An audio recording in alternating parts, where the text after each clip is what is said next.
Assalamualaikum dan selamat petang. Bersama saya Siti Nurhusna binti Jamali, hos anda pada pagi ini dalam rancangan talk show yang akan membahas tentang perundingan kolektif. Okey, apa itu perundingan kolektif?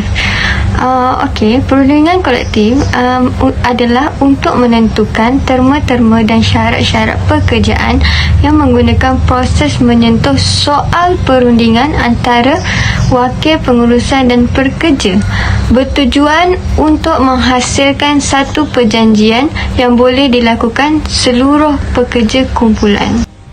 Okey, baiklah. Sebelum kita memulakan dengan lebih lanjut rancangan ini, saya ingin mempersilakan 3 tetamu jemputan bagi memperkenalkan diri mereka. Dipersilakan. Hai, nama saya Nur Syafiqah binti Mas Aku Zulkarnain. Hai, Assalamualaikum. Nama saya Nurul Yasmin binti Diokarni. Selamat sejahtera. Nama saya Sudarshini, anak perempuan Raja Kartikeyan.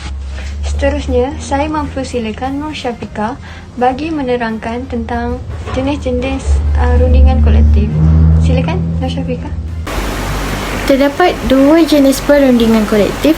Yang pertama adalah perundingan pembahagian. Perundingan pembahagian adalah satu peluang yang diberikan oleh pembuat tawaran kepada penerima tawaran bagi mengikat dirinya dengan kontrak.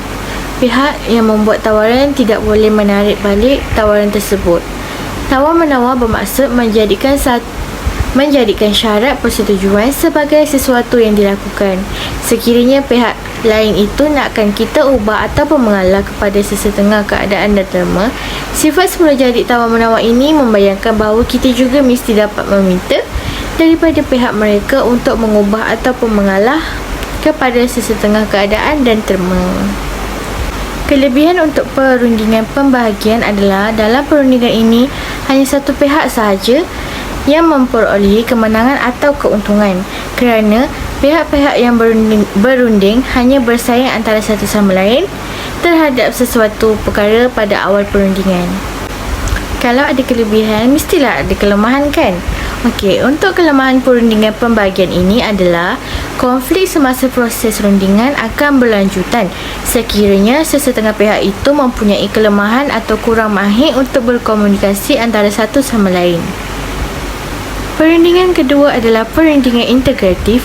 Ia merupakan rundingan atau tawar-menawar yang mengusahakan satu penyelesaian atau lebih yang dapat mewujudkan penyelesaian yang saling menguntungkan, hubungan jangka masa panjang, persefahaman situasi menang-menang dan keterbukaan dalam perundingan. Terdapat 5 peringkat perundingan integratif.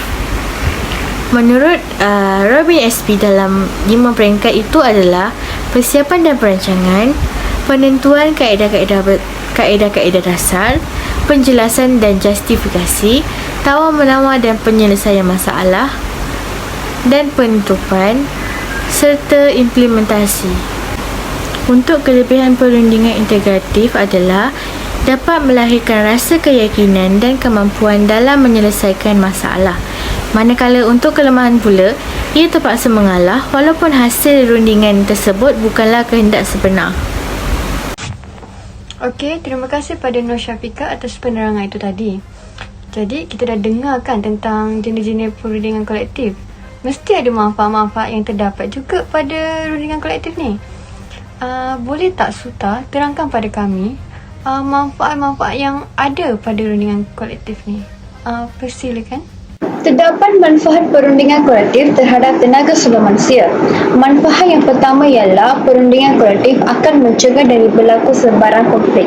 Ia merupakan perundingan antara kedua-dua belah pihak yang mempunyai perbezaan dalam pendapat serius yang boleh menghalang daripada konflik yang berlaku. Konflik yang suatu boleh menyelesaikan dalam suatu perundingan yang akan menyebabkan dalam persetujuan semasa melaksanakan perundingan.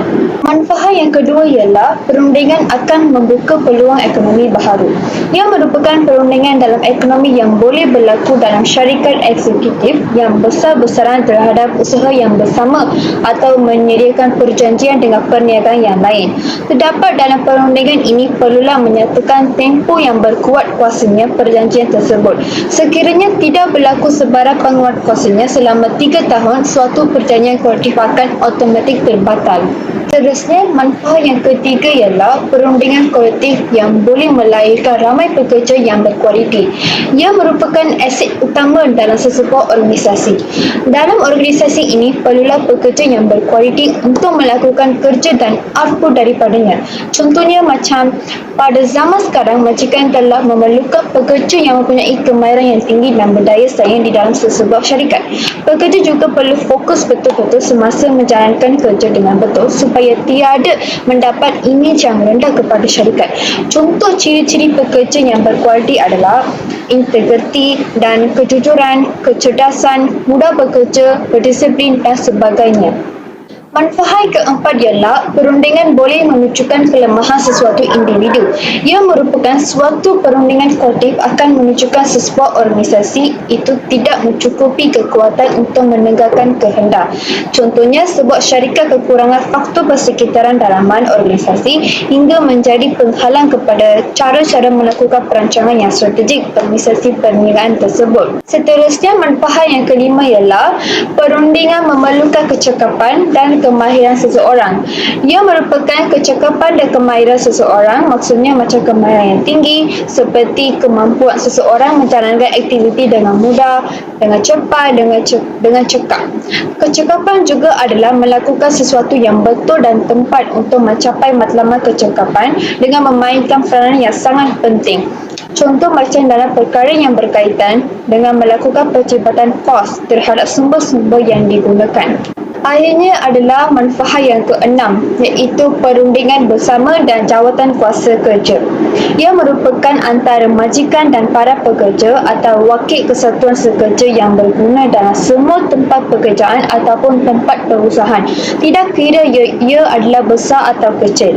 Selain itu, majikan mestilah mengambil daya usaha dengan memberi kerjasama antara wakil pekerja dan kesatuan sekerja yang berkenaan untuk menubuhkan dan mengekalkan aturan-aturan perundingan yang kerap yang paling sesuai dengan keadaan tempat pekerjaan tersebut. Seorang wakil majikan dan pekerja atau kesatuan sekerja mestilah bersetuju dengan beberapa perkara, iaitu satu, undang-undang tubuh yang rasmi yang menetapkan tujuan dan tugas serta hal-hal jawatan kuasa tersebut, dan semua jawatan kuasa kerja jika ada aturan-aturan untuk memilih wakil dan kaedah peraturan.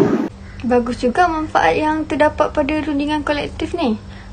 Selain daripada jenis-jenis, manfaat, mesti ada kesan rundingan kan? Boleh tak Yasmin terangkan sedikit kesan pada rundingan kolektif ni? Okey, baiklah.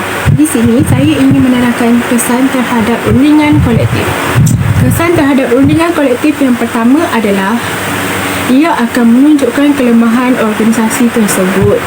Apabila rundingan kolektif berlaku antara majikan dan pihak kesatuan sekerja, ia akan menunjukkan bahawa organisasi ataupun pihak majikan tidak mempunyai kekuatan yang cukup untuk mengekalkan kehendak dan pendapat mereka dalam menguruskan organisasi. Ini kerana apabila kesatuan sekerja sudah memberi pendapat mereka, pihak majikan haruslah mempertimbangkan semula pendapat tersebut kerana kesatuan sekerja selalunya mewakili hak-hak pekerja. Tambahan pula, ia boleh menyebabkan organisasi memberi gambaran bahawa peraturan yang mereka buat boleh dimanipulasi oleh pihak lain kerana kesatuan sekerja boleh campur tangan dalam menguruskan organisasi. Kelemahan majikan dapat dirasai kerana berurusan dengan kesatuan sekerja yang berkuasa. Hal ini menyebabkan ramai majikan daripada pihak swasta ataupun sektor swasta menentang kewujudannya kesatuan sekerja ini. Selain itu, Kesan rundingan kolektif adalah pembaziran masa. Pembaziran masa terjadi kerana perwakilan antara pihak majikan dan pihak kesatuan sekerja harus membincangkan perkara yang sama berulang kali sehingga penyelesaian antara mereka dapat dicapai. Hasil yang telah didapati dalam perundingan kolektif yang telah dilakukan adalah perjanjian kolektif yang akan berlaku, tetapi perjanjian tersebut harus dirunding semula setiap 2 atau 3 tahun sekali yang akan membazirkan masa setiap orang yang terlibat. Ini kerana mereka harus membincangkan lagi terma dan syarat-syarat pekerjaan yang harus dipersetujui oleh semua pihak. Akhir sekali, kesan rundingan kolektif adalah kurang pilihan individu.